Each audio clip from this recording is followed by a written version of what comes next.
Okay. Hello everyone, my name is Roupen and I'm an internal medicine resident in Ottawa, Canada. And today I want to talk about one of the books that I read recently, and it's really changed how I look into patients, how I look into aging, and how I practice medicine. So the book is called Being Mortal by Atul Gawande. So it's one of the most interesting books I read recently. And I'm going to give you 3 reasons why. So reason number 1, it talks about aging. Reason number 2, it talks about what really matters at the end of life.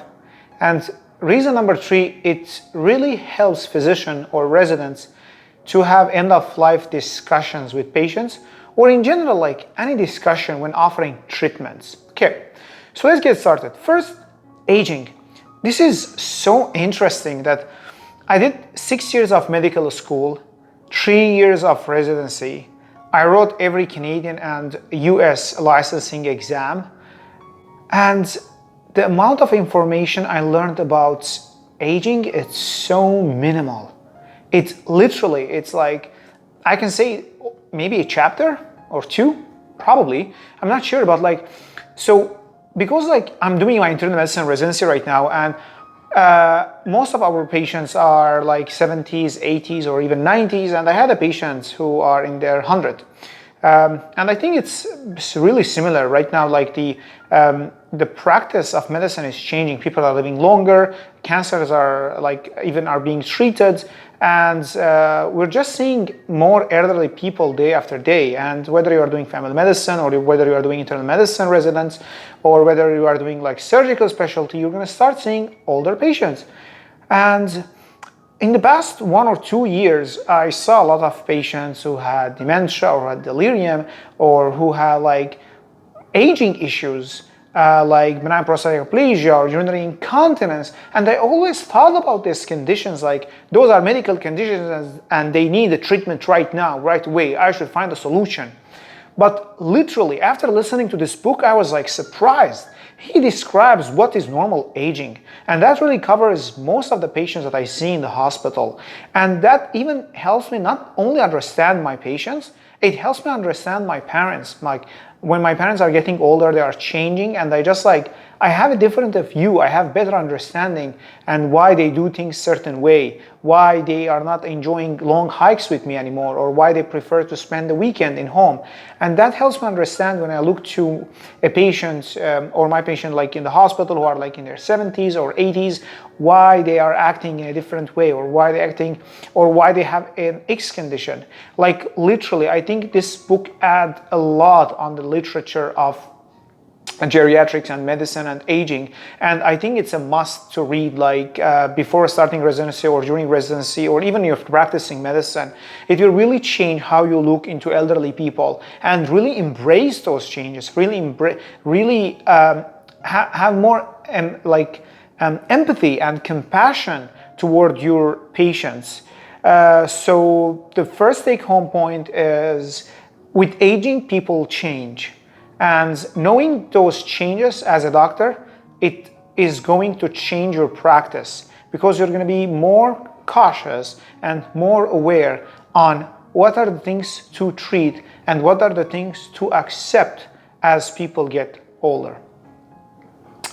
The second important thing is what really matters at the end of life. In his book, Dr. Gawande interviews many people, and many elderly people and geriatricians as well, on what really matters at the end of life. And that is unbelievable. Listening to those chapters really change how I look into practicing medicine and how I treat patients. Because as a physician, you are always, when you go to see a patient, you have a goal, you have disease and you're going to treat it. And we feel so bad when we don't have anything to offer for medical conditions, and we always try to add something to the patient's plan at the end of the day. And most of it just to feel good. Not most of it, I would say, part of it is just to feel good about ourselves. Okay, we did something. But what does really matter at the end of life? What really elderly people and elderly patients are looking for? What what really is important for the 85-year-old patient who is like coming to the hospital with delirium on top of dementia or COPD exacerbation or heart failure, especially like in the last 2 years with the COVID-19 pandemic, where many patients were not able to see their family members and beloved ones. And one of the most important things that he highlights, I think, having control over one's life.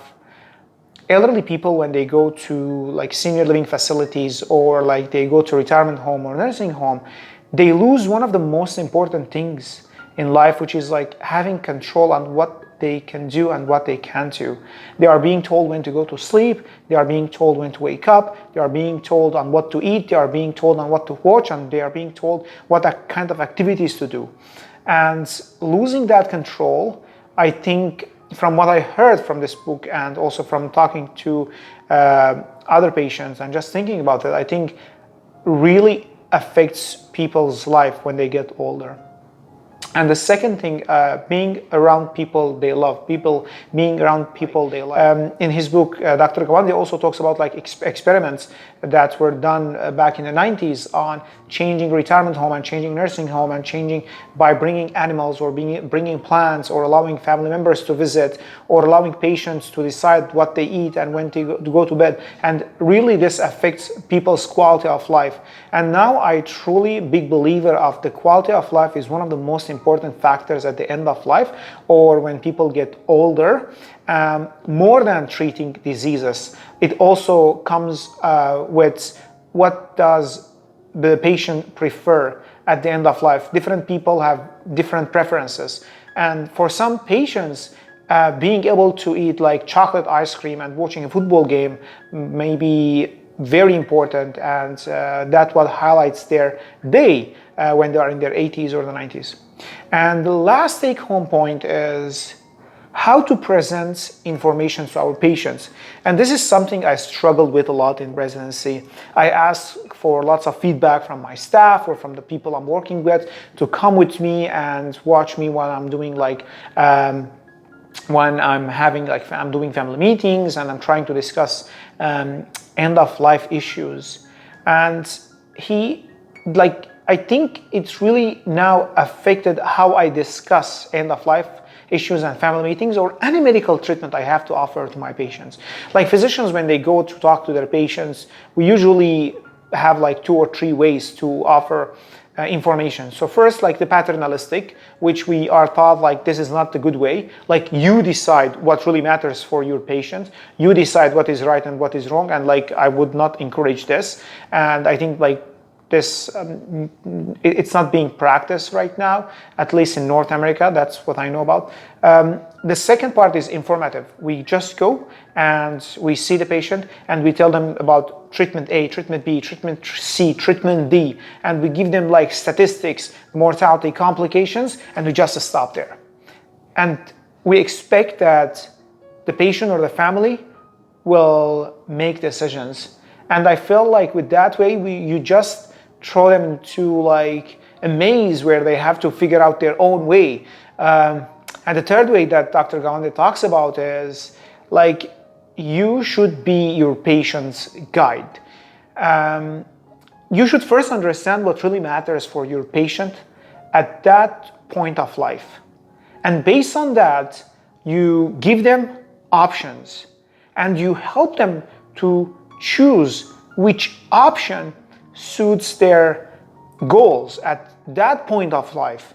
And I truly believe like this is an important part or important topic for me in residency, because you're going to find yourself in residency doing lots of family meetings and end of life discussions, and going with an agenda of first understanding your patient's needs.